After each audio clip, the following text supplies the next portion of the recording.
It was in 1974. I had already turned 13 because school started right after a couple weeks after my birthday, and she was still 12. And I sat in front of her in English class in 7th grade. And one day, and honestly, I didn't know that I sat in front of her. I didn't really know who she was. Didn't pay much attention. Like I'd said, I was kind of a loner. Kind of hung to myself. So I had really no idea who she was. Well, one day, she came to school sick and threw up all over me in English class.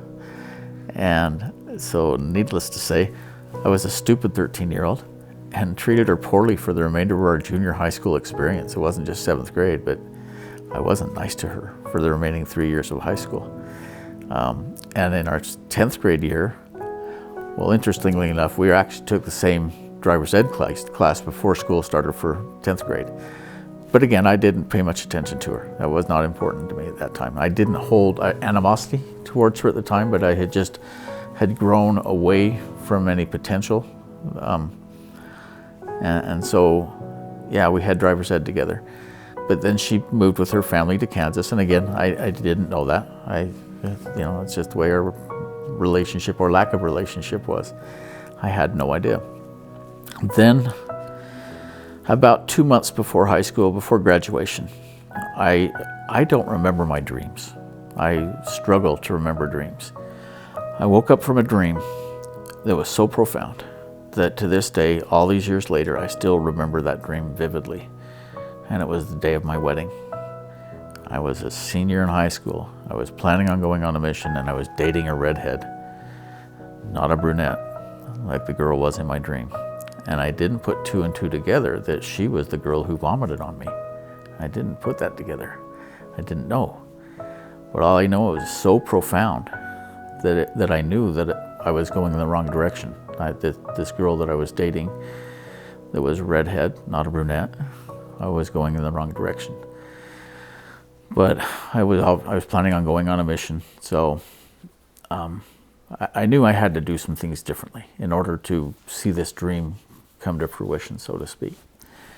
A couple months later, first day after graduation, as I was starting my job at Kmart, and I locked my bike up to the pillar out there on the sidewalk, and as I stood up from locking my bike up, this beautiful Chevy Nova, jacked up Chevy Nova, brown with these sparkly things in it and stuff like that, pulled up in front of me. I was focused on this Chevy Nova. It was a nice car. I was really appreciating these old-fashioned cars. They were really cool. Then the door opened up and this girl stepped out, again, not knowing that she was the girl who vomited on me, but knowing without a doubt that she was the one that was in my dream 2 months earlier. And so I knew that I had something to do here in the next little while. I was still planning on going on a mission, but I needed to get to know her. And interestingly enough, as we were going through that process at work, that happened to be her first day at Kmart too. But I remember talking to her one day. I said, "You're Lisa Sowers." And she goes, "Does that change things?" And I said, No, I've grown up."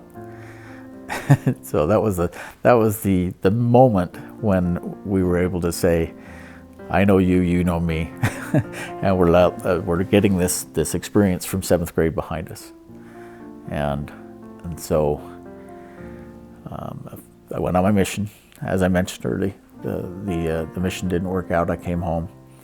A couple months after I came home, I was at an institute function with my redhead girlfriend. Still hadn't gotten rid of that situation. But she made it happen that night. So I was standing at the snack bar / kitchen in the institute building to get some popcorn and some punch, and I went to take it to my date. And while I was in line, I felt a tap on my shoulder, and I turned around to see who it was, and it was Lisa, her and her sister. And she said, "I thought you were on a mission." And I said, "Yeah, it didn't work out. I came home." She said, "Well, why don't you come sit with me and my sister?" And I said, "Well, I'm here with somebody, but thank you." And so I went, sat down, handed the popcorn to my date, and she told me right then, she said, "You're going to have to find a different way to get home." She was my ride to the program that night. and she had promised somebody else she was going to give them a ride home. So I had to walk home, which was no big deal. It was about 2 miles, 3 miles in March in northern Utah, so it was a little cold, but it was okay. It really truly was okay. And the next morning she called me to tell me why she did that. And she said, I have to tell you that the reason I did what I did is to let you know that I don't think we should go out anymore, because I feel that in order for you to be a good husband and father, you have to serve a complete mission. And I said, I respect that, and I'm okay with that. And that was the end of our relationship. And that was in March. And Lisa and I started dating in May. And after 2 weeks of dating, I asked her to marry me. And we were married. That was in May. We got engaged. We were married in August. And I'll never forget my temple experience that day. Sitting outside of the sealing room, and the elevator opens up, and there was 2 apostles standing right there in front of me. One of them was Mark E. Peterson.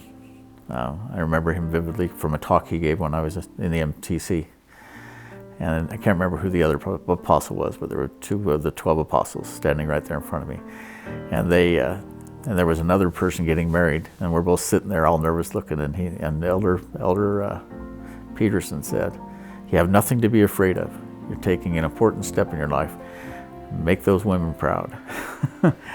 And so then I had the opportunity at that time to walk into the sealing room, and I literally saw my dream in front of me. Lisa is the most important person in my life. Her personality is, she's got a great sense of humor. She jokes about a lot of stuff. She also is serious about her church callings. She may not necessarily love her church callings, but she follows through with them. She does them very well, and I love to watch her. I wish I had the devotion to my church callings that she has to hers. I love that, she's, like I said, she has a great personality, and she is such a good woman, a good Christian. She'll help anybody who needs, if the need arises. She's just a generous, loving person, and she loves our grandkids. She loves the kids that she does daycare for, but just, she'd love to see that love that she shares with others gives me really something that I need to shoot for.